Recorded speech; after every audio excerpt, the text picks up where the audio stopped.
One other participant in the conference. Recording did not start because your storage is full.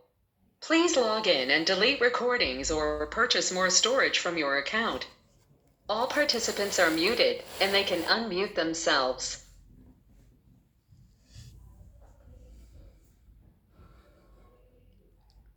ओम नमोर्यंताणं नमो सिद्धाणं नमो आर्याणं नमो वज्रायाणं नमो लोहे सव्वसाहुणम् मंगलं भगवान् वीरो मंगलं गौतमो गणी मंगलं कुन्दकुन्दार्यो जैनधर्मोऽस्तु मंगलम् ओंकार बिंदु संयुक्तं नित्यं जायन्ति योगिनः कामदं मोक्षदं चैव ओंकाराय नमो नमः अहोपकार जिनवर्णो कुंदनो ध्वनि दिव्यनो जीन कुंद ध्वनियाप्या अहो आ गुरु काननो तुझ ज्ञान ध्यान नो रंग अमया दर्श रहो ओ शिव पद तक तुझ संग माता हाथ ग्रहो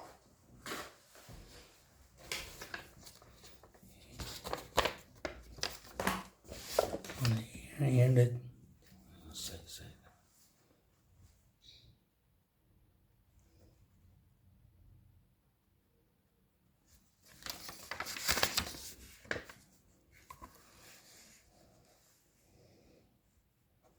ये समयसार नाम का परम अध्यात्म शास्त्र है।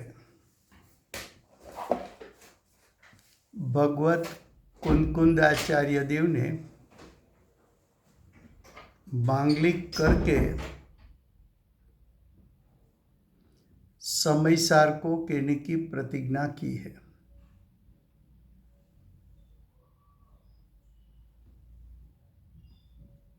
समयसार अर्थात विज्ञान घन त्रिकाल आत्मा का स्वरूप जो परिपूर्ण शुद्ध है, परिपूर्ण वितराग है, ऐसा आत्मा का स्वरूप आचार्य भगवान इसलिए दिखाते हैं कि उसका अवलंबन बिना जीव सम्यक दर्शन की प्राप्ति कर सकता नहीं है।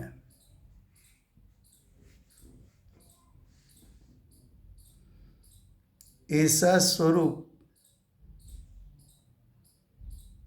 का अवलंबन की प्राप्ति के लिए आचार्य भगवान ने ये शास्त्र की रचना की है।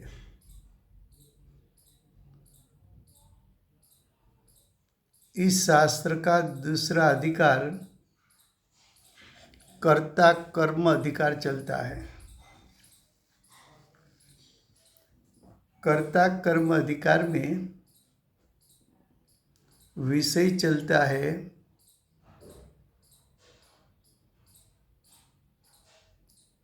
कि उपचार किस प्रकार से है, उसका दृष्टांत। उपचार क्या है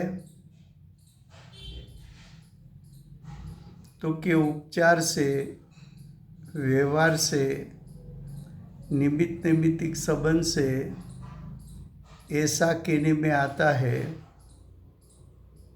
कि आत्मा नए द्रव्य कर्म का करता है।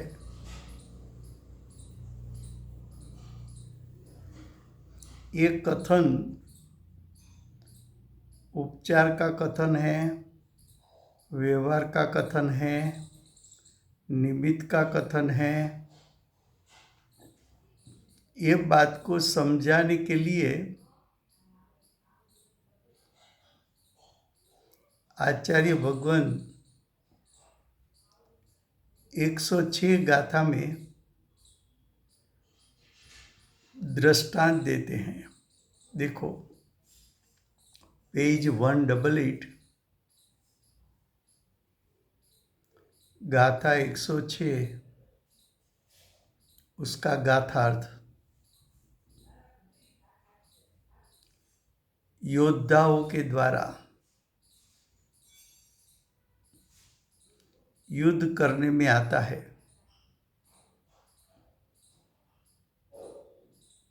जब युद्ध होता है तो सेनापति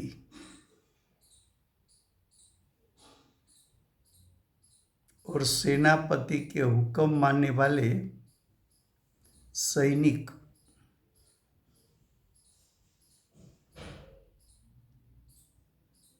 युद्ध के मैदान में युद्ध करते हैं। तो युद्ध रूप परिणमन तो योद्धा करते हैं। तो युद्ध रूप परिणमन किया योद्धा ने, फिर भी व्यवहार से, उपचार से क्या कहने में आता है? तो आगे लिखा है कि राजाए युद्ध किया।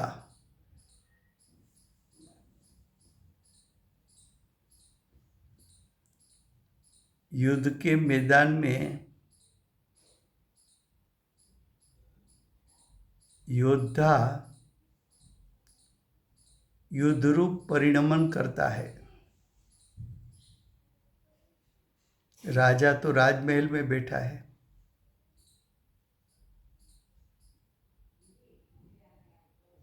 फिर भी युद्ध कौन कर रहा है? तो के कहने में आता है कि राजा युद्ध कर रहा है।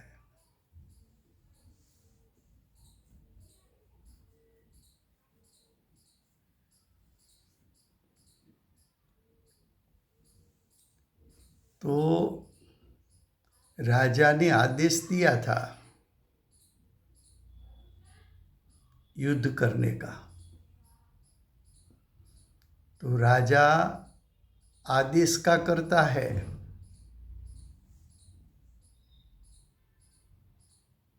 लेकिन युद्ध का करता तो युद्ध के मैदान पर लड़ने वाले हैं।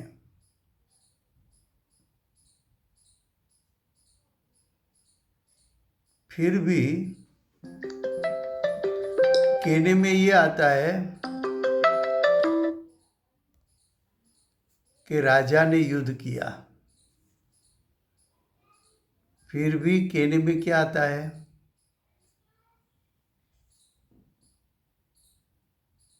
कि राजा ने युद्ध किया। ऐसा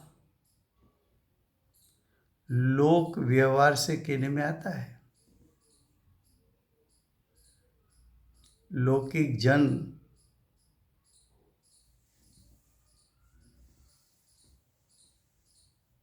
युद्ध में राजा का आदेश निमित्त देखकर लौकिक जन व्यवहार से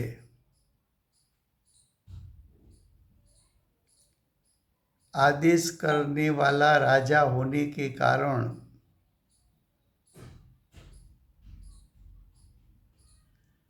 युद्ध का आदेश राजा ने किया, इसलिए युद्ध हुआ। तो युद्ध होने में राजा निमित्त है।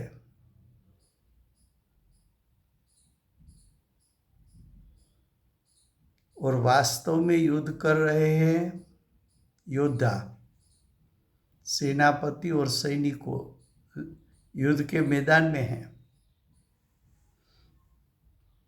तो युद्ध रूप परिणमन तो सेनापति का है और सेनापति के आदेश मानने वाले सैनिकों युद्ध रूप परिणमन कर रहे हैं। तो निश्चय से तो युद्ध कौन कर रहे हैं? योद्धा। लेकिन योद्धा ने युद्ध किया, उसमें निमित्त कौन था? तो कि राजा का आदेश। तो उसमें निमित्त होने वाले पर आरोप किया गया कि राजाए युद्ध किया।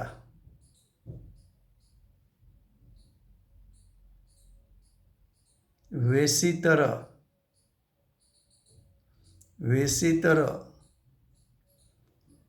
4 प्रकार के घाती कर्म, 4 प्रकार के अघाती कर्म रूप परिणमन तो पुद्गल द्रव्य ने किया है।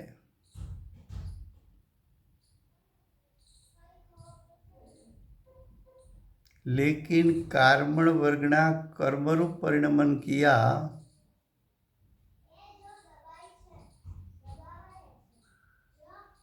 उसमें निमित्त था जीव के मोह राग द्वेष। तो पुद्गल द्रव्य निश्चय से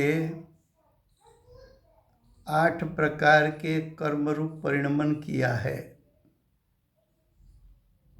लेकिन जब 8 प्रकार के कर्मरूप परिणमन होता है तब बाह्य में निमित्त जीव का मोह राग द्वेष होता है।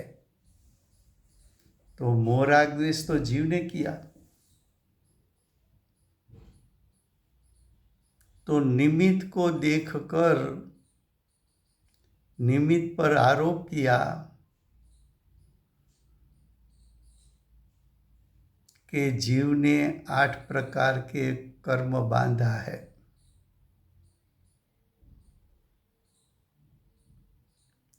कार्मण वर्गणा पुद्गल द्रव्य है, उसमें परिणमन शक्ति है। वो परिणमन शक्ति कार्मण वर्गणा की यानी पुद्गल द्रव्य की है। तो पुद्गल द्रव्य में परिणमन शक्ति होने के कारण पुद्गल द्रव्य स्वयं के 6 कारक के द्वारा स्वतंत्रपणे परिणमन करके 8 प्रकार के द्रव्य कर्म रूप हुआ है। तो पुद्गल द्रव्य करता है 8 प्रकार के द्रव्य कर्म, वो कर्ता का कर्म है। ऐसा क्यों? तो कि 8 प्रकार के कर्म में पुद्गल द्रव्य व्यापा है। तो जहाँ व्याप्य व्यापक संबंध हो वहाँ कर्ता कर्म होता है। तो पुद्गल द्रव्य और 8 प्रकार के कर्म के बीच में व्यापी व्यापक संबंध देखकर निश्चय से 8 प्रकार के द्रव्य कर्म का कर्ता तो पुद्गल है। लेकिन जब पुद्गल द्रव्य 8 कर्मरूप परिणमित होता है तब बाह्य में निमित्त जीव के मोह राग द्वेष रूप परिणाम को देखकर उसमें कौन निमित्त है 8 प्रकार के कर्म बनने में कौन निमित्त है, वो दर्शाने के लिए व्यवहार का कथन करने में आता है, निमित्त का कथन करने में आता है, उपचार का कथन करने में आता है कि ये 8 प्रकार का कर्म जीव ने किया। फिर से गुजराती में,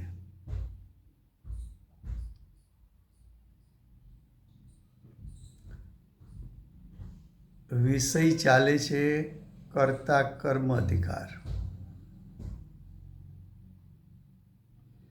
કર્તા કર્મ અધિકારમાં વિષય ચાલે છે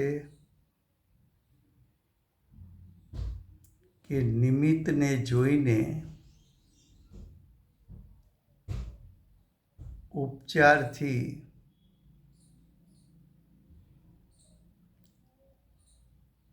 નિમિત્તને કરતા કેવો, તો કે નિમિત્તને કરતા કેવો એ વ્યવહાર કથન છે, ઉપચાર કથન છે, આરોપવાળું કથન છે.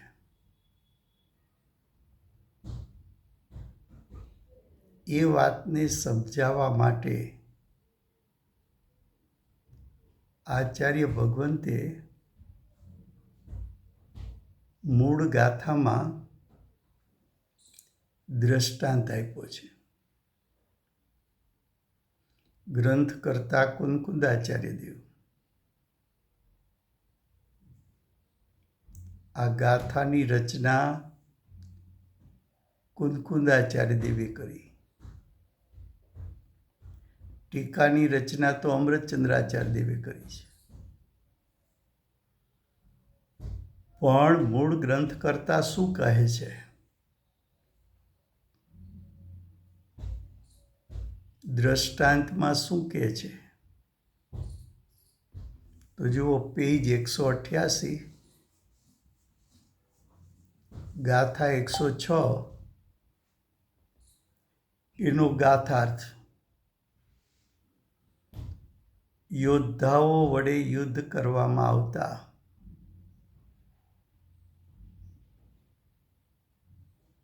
લડવા રાજા નથી જતો.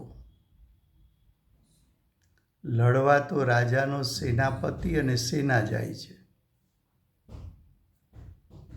યુદ્ધના મેદાનમાં કોણ છે? યુદ્ધ રૂપે કોણ પરિણમે છે?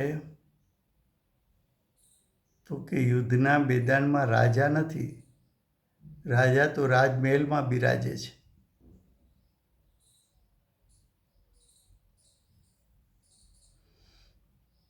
સેનાપતિ અને સેના યુદ્ધના મેદાનમાં છે. તો યુદ્ધ રૂપે પરિણમે છે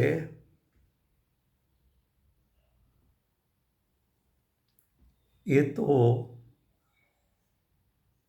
સેનાપતિ અને સૈનિકો યુદ્ધ રૂપે પરિણમે છે.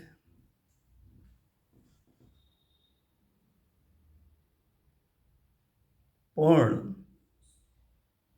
લડાઈ ક્યારે થાય? તો લડવા માટે રાજા આદેશ કરે, હુકમ કરે તો લડાઈ થઈ શકે.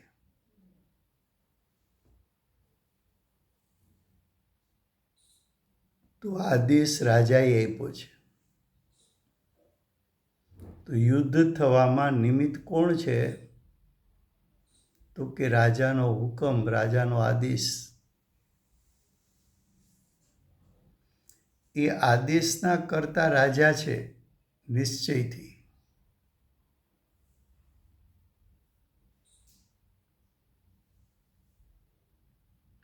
અને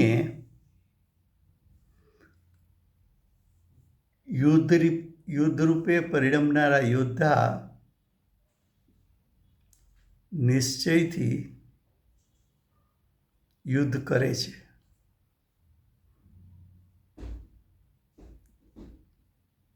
યોદ્ધાઓ યુદ્ધ કરે છે, છતાં શહેરીજનો, લૌકિકજનો બોલે છે શું? રાજાએ યુદ્ધ કર્યું.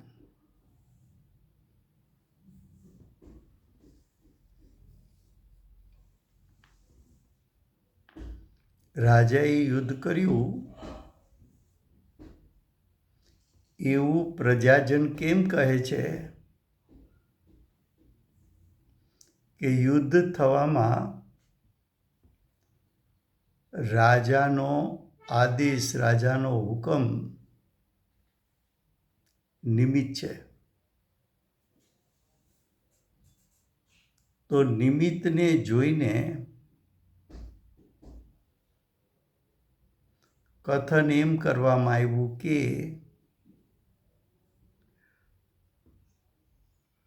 રાજાએ યુદ્ધ કર્યું.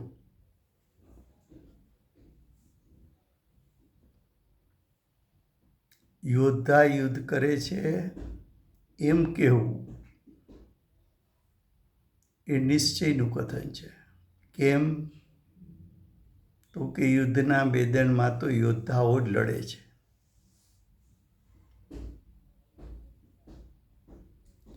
પણ રાજાએ યુદ્ધ કર્યું એમ કેવું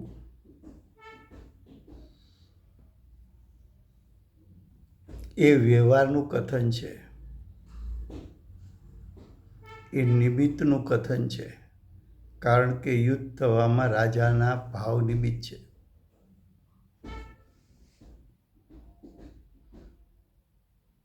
એને ઉપચાર કથન કીધું કે એના ઉપર પણ આરોપણ આવે કે રાજાએ યુદ્ધ કર્યું કારણ કે આદેશ એમણે આપ્યો છે. આ થયો દ્રષ્ટાંત. હવે સિદ્ધાંતમાં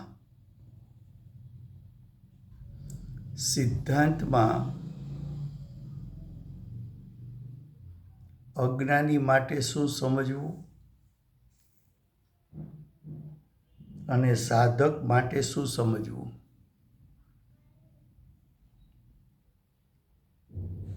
તો પહેલા અજ્ઞાનીની વાત લઈએ છીએ.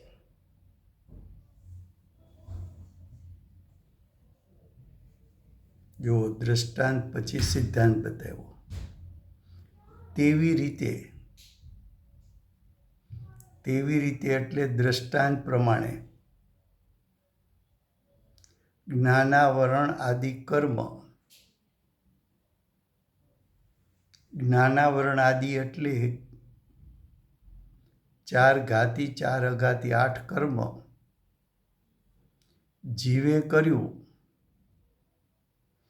આ 8 કર્મનો કરતા જીવ છે.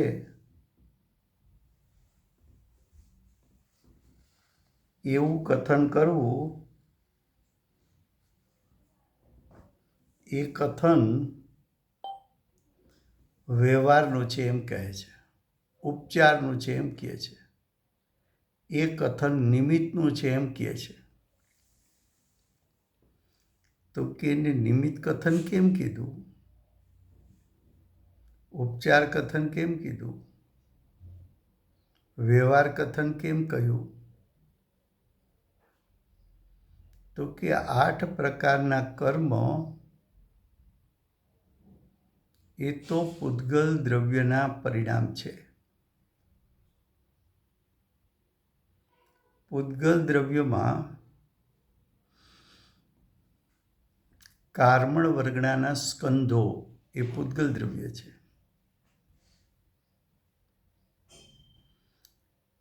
એ સ્કંધના પરમાણુમાં પરિણમન શક્તિ છે. પરિણમન શક્તિ છે માટે કાર્બન વર્ગના પોતાની પરિણમન શક્તિથી સ્વયમેવ એટલે પરની અપેક્ષા વગર સ્વતંત્રપણે પોતાના સટકારકથી પરિણમે છે.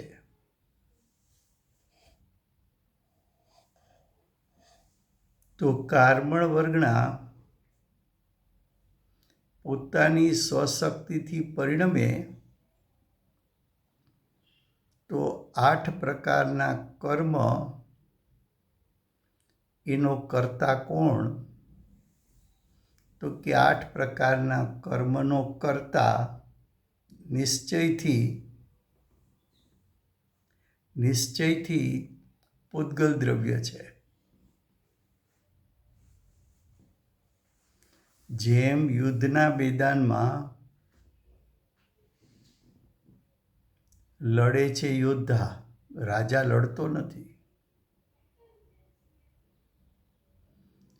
કર્મણ વર્ગના 8 કર્મ રૂપે થાય છે. જીવ 8 કર્મ રૂપે થતો નથી.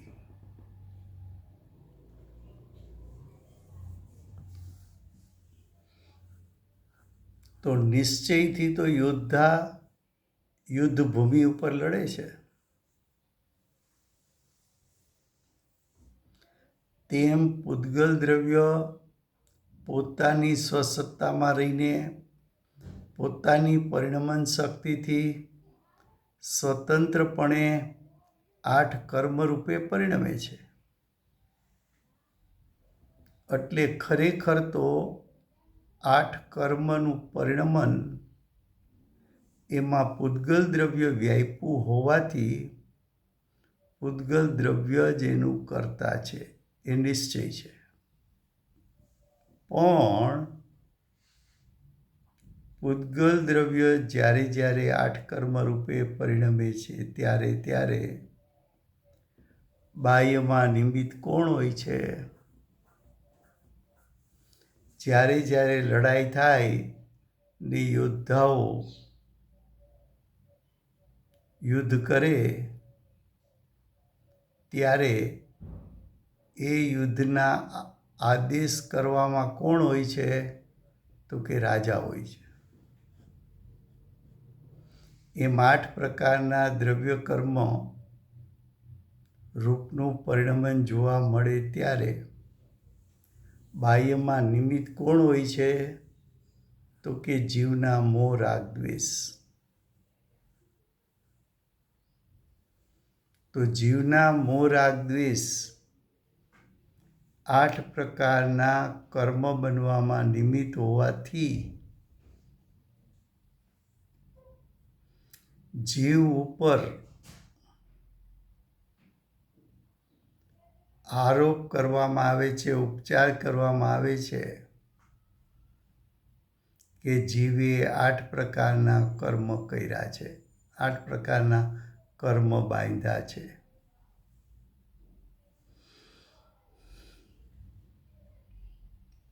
તો નિમિત્તની ઉપસ્થિતિનું જ્ઞાન કરાવવા માટે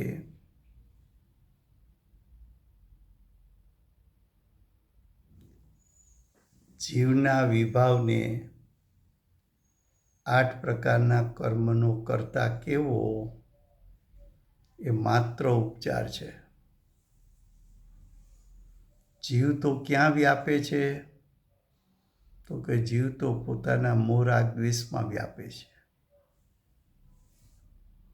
તો જીવને કોની સાથે વ્યાપક સંબંધ છે? તો કે જીવને પોતાના મોહ રાગ દ્વેષ સાથે વ્યાપક સંબંધ છે. તો જીવ કોનો કરતા છે? પોતાના મોહ રાગ દ્વેષનો કે 8 પ્રકારના કર્મનો? તો કે જીવ પોતાના મોહ રાગ દ્વેષનો કરતા છે. આવો નૈમિત્તિક સંબંધ જોઈને ઉપચાર કરવાની પદ્ધતિ છે કે જીવે કર્મ બાંધ્યા. હવે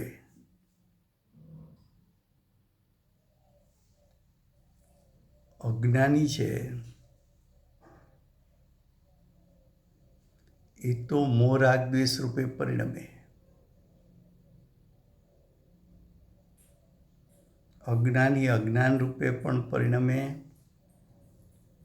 મોહ રાગ દ્વેષ રૂપે પણ પરિણમે અને આત્માના પ્રદેશોનું કંપન પણ કરે.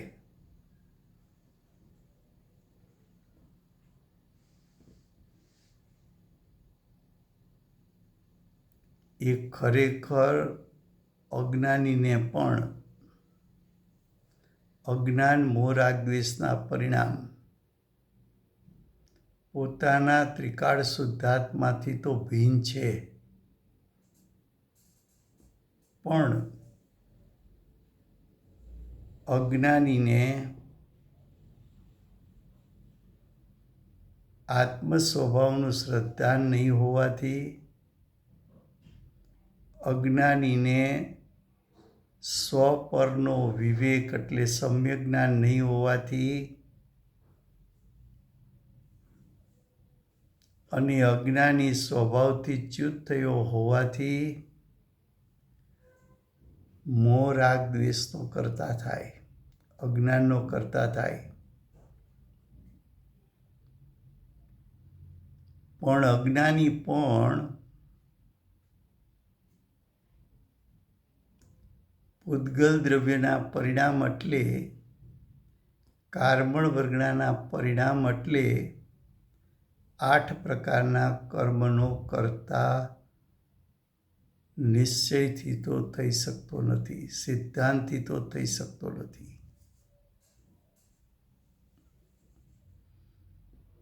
જો જીવ પૂતગલના પરિણામનો કરતા થાય તો જીવે પૂતગલના પરિણામમાં વ્યાપવું પડે.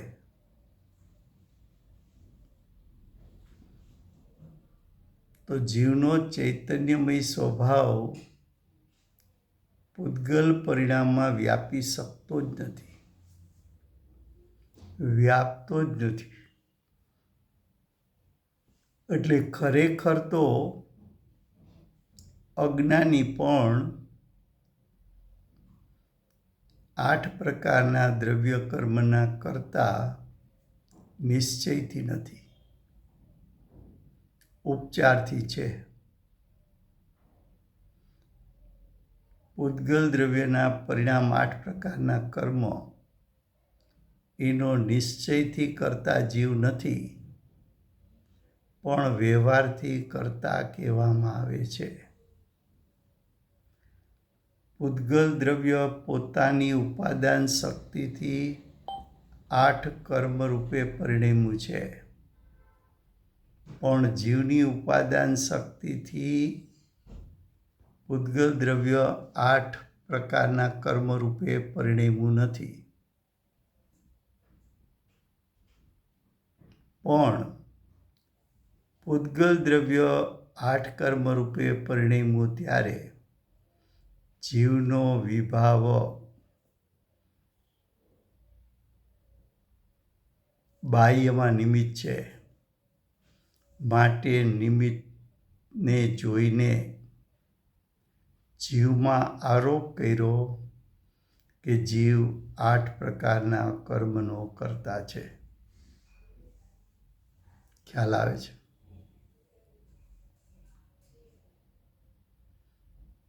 હવે જ્ઞાનીની વાત લઈએ તો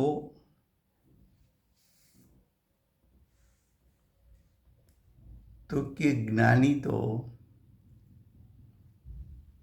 નિશ્ચયથી પણ 8 પ્રકારના દ્રવ્ય કર્મનો કરતા નથી અને વ્યવહારથી પણ 8 પ્રકારના કર્મનો કરતા નથી. કેમ? તો કે જ્ઞાનીને મોહ તો ઉત્પન્ન થતો નથી, દર્શન મોહ તો ઉત્પન્ન થતો નથી. ચારિત્ર મોહ ઉત્પન્ન થાય છે,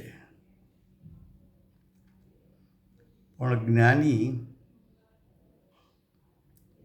ઉત્પન્ન થયેલો ચારિત્ર મોહ એટલે રાગદ્વેષ, એ રાગદ્વેષ મારા જ્ઞાયક સ્વભાવથી ભિન્ન છે અને એ રાગદ્વેષને જાણનારું મારું જ્ઞાન એ જ્ઞાનરૂપ પરિણામથી પણ રાગદ્વેષ જુદા છે એવું જ્ઞાનીને શ્રદ્ધાન પણ છે અને શ્રદ્ધાન સંબંધીનું જ્ઞાન પણ છે. માટે જ્ઞાની અભિપ્રાયથી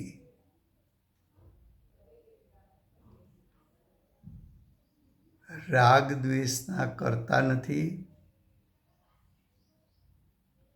રાગ દ્વેષ મારા જ્ઞાયક સ્વભાવથી ભિન્ન, રાગ દ્વેષ મારા સમ્યક જ્ઞાનથી ભિન્ન,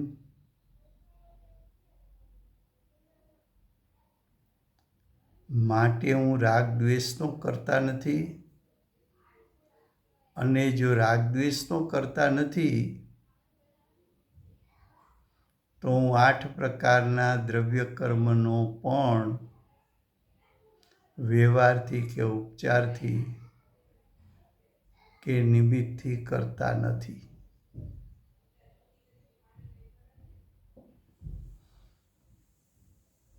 શું કહ્યું? આચાર્ય ભગવાન શાસ્ત્ર રચના કરે,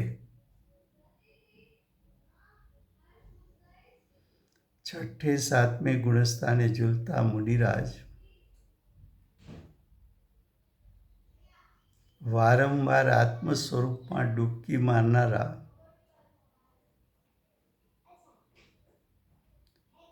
એમને કોઈ શુભ વિકલ્પ આવ્યો કે શાસ્ત્ર રચના કરું,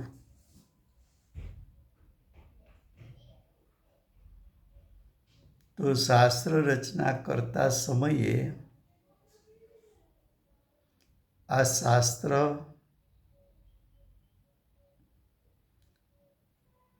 એની રચના એ તો પૂતગલ દ્રવ્ય છે.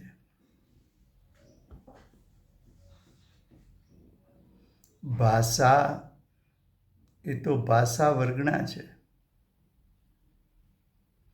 ભાષા વર્ગણા તો પૂતગલ છે. તો પૂતગલના પરિણામનો કરતા હું નથી.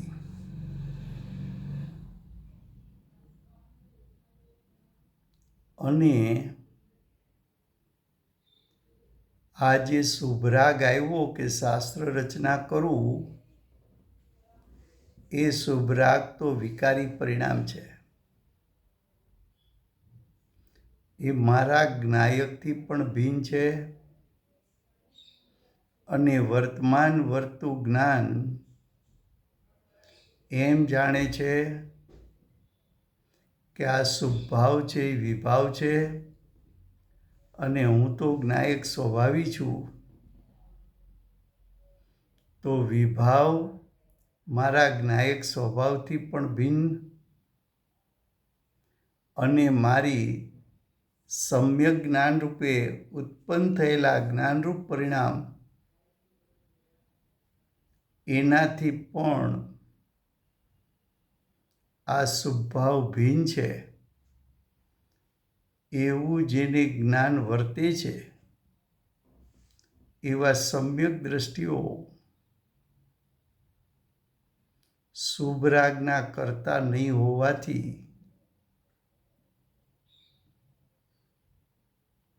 સાધક શુભભાવને કારણે બંધાતા નવા દ્રવ્ય કર્મ એના નિશ્ચયથી તો કરતા નથી, પણ વ્યવહારથી ઉપચારથી પણ એના કરતા નથી. કારણ કે શુભરાગ મારું સ્વરૂપ નથી અને મારાથી ભિન્ન છે. જ્યાં એ શુભભાવના જ કરતા નથી તો શુભભાવના નિમિત્તે બંધાતા 8 પ્રકારના કર્મમાંથી જે કર્મ બંધાય એના કર્તાનો આરોપ જ્ઞાનીને આવતો નથી. તો એ નિમિત્ત કરતા પણ નથી.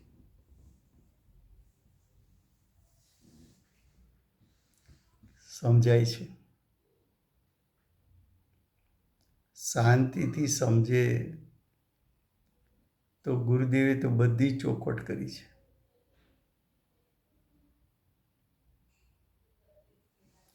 સમજવામાં ઉપયોગ ટકવો જોઈએ. 24 કલાક વેપાર ધંધા ઘરબારના કામ એ વિકલ્પોનું જોર વધુ હોય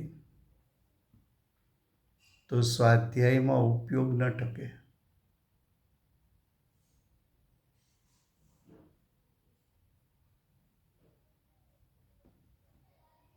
જો એને સ્વાધ્યાયનું જોર હોય તો મન પણ શાંત રહે.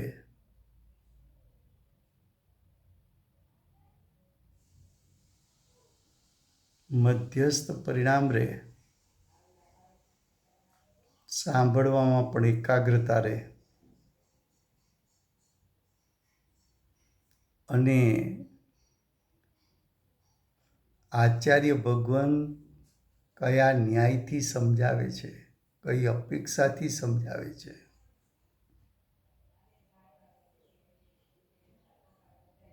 એ સમજી શકાય એવું છે. તું પંચેન્દ્રી છો, સંજ્ઞી છો, તારી પાસે 5 ઇન્દ્રિય મન છે અને આટલું સમજી શકે એટલો જ્ઞાનનો ઉગાડ પણ છે અને આવી સાંભળવાની રુચિ પણ થઈ છે. હવે એવા કાળે પણ જો તું ઉપયોગ એકાગ્રતા ન રાખ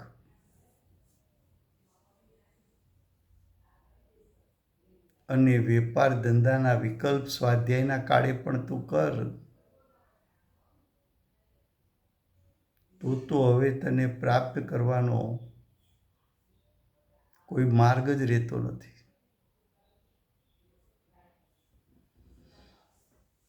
શું કહ્યું? તેવી રીતે જ્ઞાનાવરણાદિ કર્મ જીવે કર્યું એમ વ્યવહારથી કહેવાય છે. ફરીવાર હિન્દીમાં ક્યાં કહા? એક જીવ અજ્ઞાની मिथ्या दृष्टि, दूसरा जीव साधक,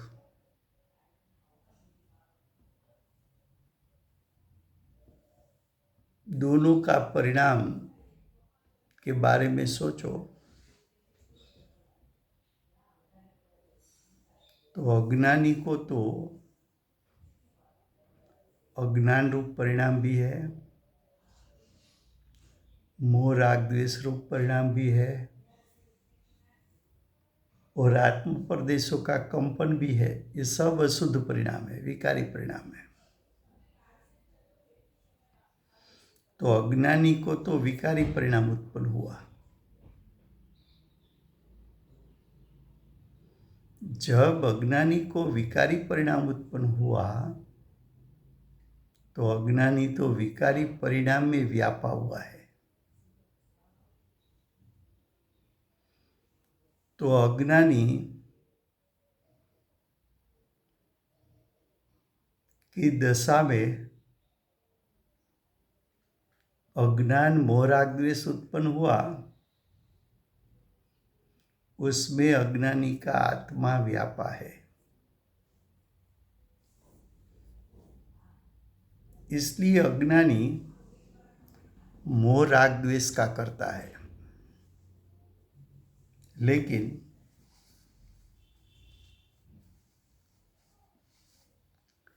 अज्ञानी पुद्गल द्रव्य की परिणमन शक्ति से जो 8 प्रकार का कर्म बना, उसका करता तो अज्ञानी जीव भी नहीं है. क्यों नहीं है? तो कि सिद्धांत ऐसा बताया था कि कर्ता कर्म संबंध कहाँ होता है, तो कि व्याप्य व्यापक संबंध होता है, वहीं कर्ता कर्म संबंध होता है। तो आत्मा के अशुद्ध परिणाम में तो आत्मा व्यापा, तो आत्मा और उसके अशुद्ध परिणाम, वहां कर्ता कर्म संबंध है। लेकिन आत्मा 8 प्रकार के द्रव्य कर्म में व्यापा नहीं है। तो 8 प्रकार के द्रव्य कर्म में आत्मा व्यापा नहीं है,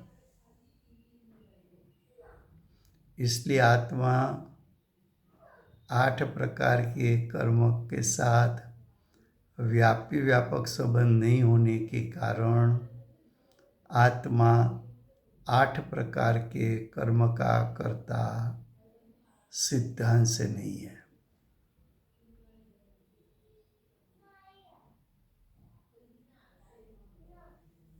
अब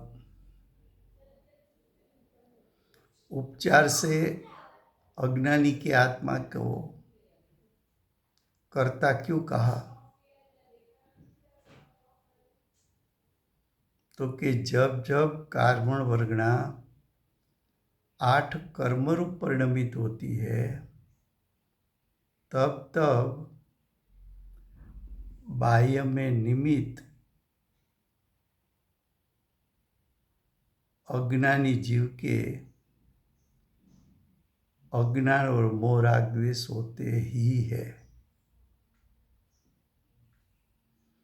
ऐसा निमित्त नैमित्तिक संबंध देखकर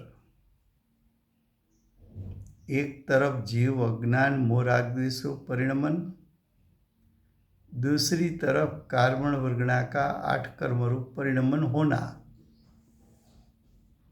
दोनों का काल एक। लेकिन मोह राग द्वेष अज्ञान का करता तो जीव, और 8 प्रकार के द्रव्य कर्म का करता तो पुद्गल, वो निश्चय से। अब निमित्त नैमित्तिक संबंध से कार्बन वर्गणा 8 कर्म रूप परिणमन करती है, तब बाह्य में निमित्त कौन होता है, तो कि बाह्य में अवश्य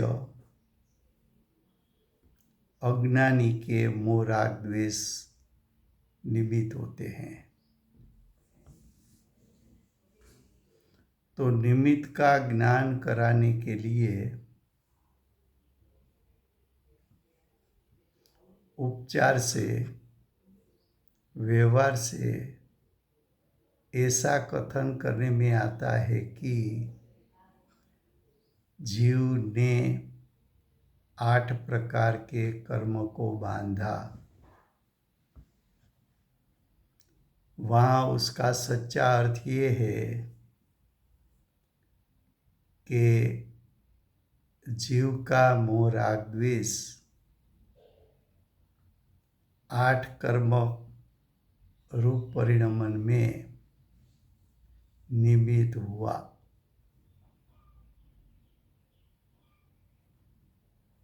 सच्चा कथन यह है। ये बात हुई अज्ञानी की। अब ज्ञानी की बात करो।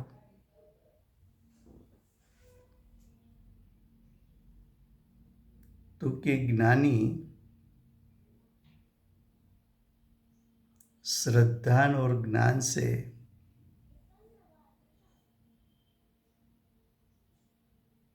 मानते हैं कि मेरा ज्ञायक तो परिपूर्ण शुद्ध है और ज्ञायक से मोह राग द्वेष की सत्ता भिन्न है। ज्ञायक स्वभाव है मोह राग द्वेष विभाव है।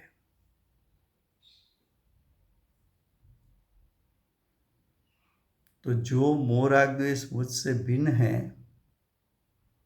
वो तो मेरा स्वरूप ही नहीं है, और वो स्वरूप मेरा नहीं है तो कि ज्ञानी को मोह तो होता नहीं। इसलिए ज्ञानी के लिए क्या लिया?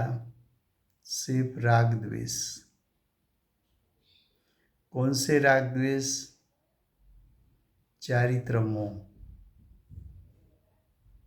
कौन सा चारित्र मोह? तो कि भूमिका अनुसार का चारित्र मोह। सम्यक दृष्टि है तो 3 कसाई वाला राग द्वेष है। श्रावक है 2 कसाई वाला राग द्वेष है। मुनि है तो 1 कसाई वाला राग द्वेष है। लेकिन ये राग द्वेष है तो विभाव, और विभाव मेरा स्वरूप नहीं है। मेरे स्वभाव में विभाव नहीं है, तो विभाव तो मुझसे भिन्न है। दूसरा, स्वभाव और विभाव को जानने वाला ज्ञान, वो ज्ञान स्वभाव के साथ अभेद है। लेकिन राग द्वेष को जानने वाला ज्ञान राग द्वेष से भिन्न है। तो स्वभाव में भी विभाव नहीं, और मेरे वर्तमान परिणाम जो विभाव को जानता है, ऐसी ज्ञान रूप परिणति से भी राग द्वेष भिन्न है। इसलिए राग द्वेष मेरा स्वरूप नहीं है। इसलिए मैं राग द्वेष में व्यापा नहीं हूँ। राग द्वेष में व्यापा नहीं हूँ तो मैं राग द्वेष का कर्ता भी नहीं हूँ, और राग द्वेष का मैं कर्ता नहीं हूँ तो 8 प्रकार के कर्म में मैं निमित्त करता भी नहीं हूँ।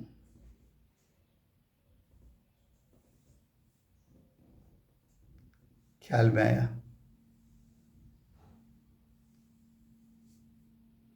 दो द्रव्य भिन्न है, एक जीव की सत्ता, एक पुद्गल की सत्ता। एक द्रव्य दूसरे द्रव्य के परिणाम का कर्ता बन नहीं सकता।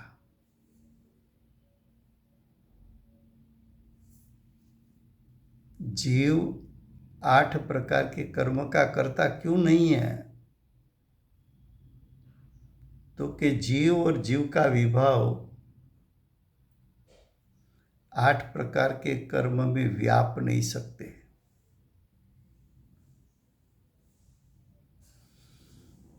व्याप नहीं सकते इसलिए तो कर्ता कर्म संबंध नहीं है।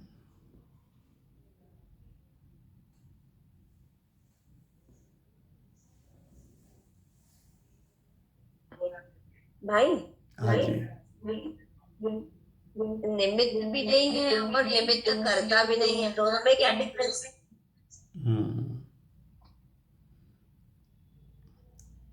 निमित्त कर्ता और निमित्त। निमित्त कर्ता का अर्थ ये है कि प्रत्येक समय पुद्गल 8 कर्मरूप परिणमन करेगा, तब तब विभाव की उपस्थिति होगी। इसलिए विभाव को, एक समय के विभाव, जब जब कार्बन वर्गणा कर्मरूप परिणमन करेगी तब तब विभाव की उपस्थिति रहती है, उसको निमित्त कर्ता कहते हैं।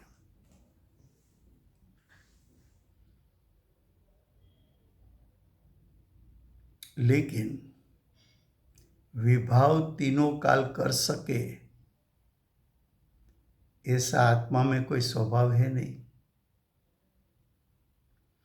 तो आत्मा के स्वभाव से देखा जाए तो आत्मा निमित्त स्वभावी नहीं है। इसलिए आत्मा तीनों काल 8 प्रकार के द्रव्य कर्म में निमित्त बन नहीं सकता।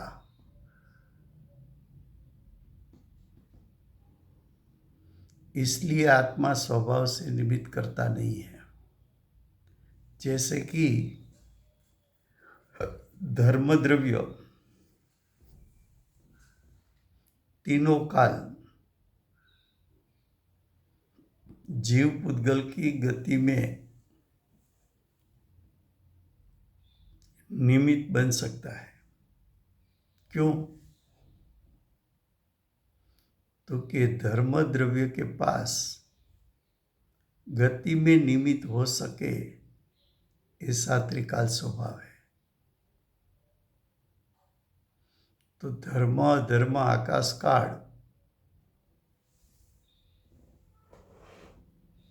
स्वभाव से निमित्त स्वभावी होने के कारण उसको आप निमित्त कर्ता कह सकते हो।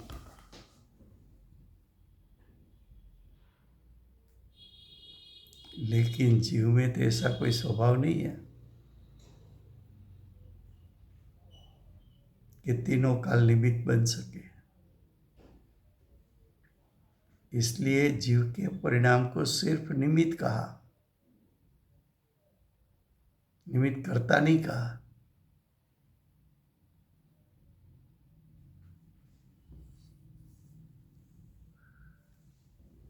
अब देखो टीका।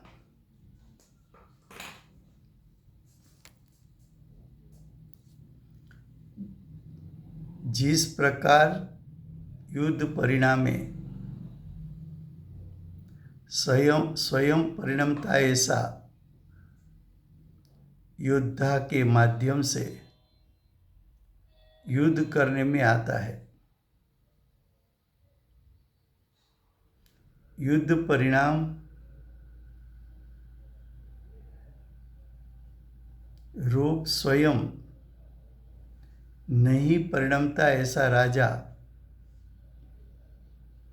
के बारे में राजाए युद्ध किया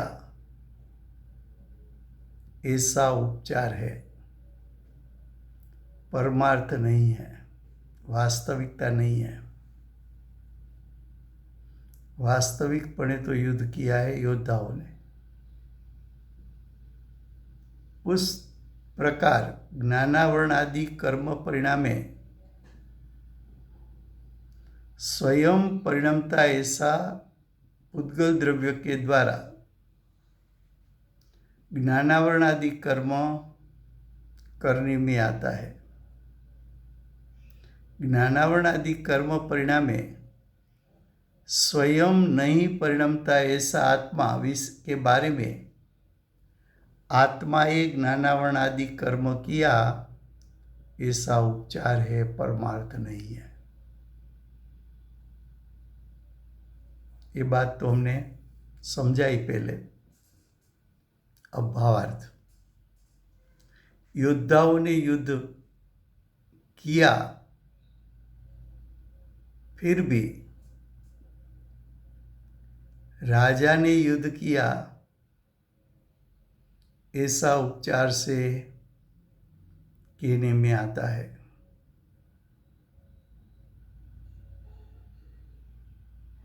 उस प्रकार उद्गल द्रव्य ज्ञानावरण आदि कर्म किया,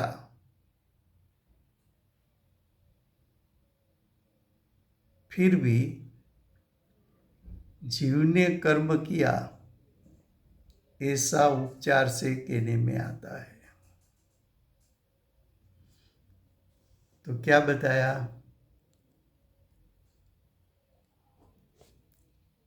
कि आत्मा ने 8 प्रकार के कर्म किया, ऐसा कहना सिर्फ उपचार है। तो कल से 107 गाथा चलेगी। समय हुआ है। वर्तमान ચોવીસીના આખરી તીર્થંકર બાલ બ્રહ્મચારી મહાવીર ભગવાનનો જય હો। મહાવિધિ ક્ષેત્રે બિરાજતા પ્રથમ તીર્થંકર ધર્મ ધુરંધર અનંત ચતુષ્ટયના ધારક દિવ્ય ધ્વનિના દાતાર આપણા શાસન ઉપકારી શ્રી સિમંદર ભગવાનનો જય હો। કડીકાળ સર્વજ્ઞ કેવળ જ્ઞાનની તળેટીમાં બેઠેલા મા સમર્થાચાર્ય ભગવત શ્રી કુંકુંદાચાર્ય દેવનો જય હો।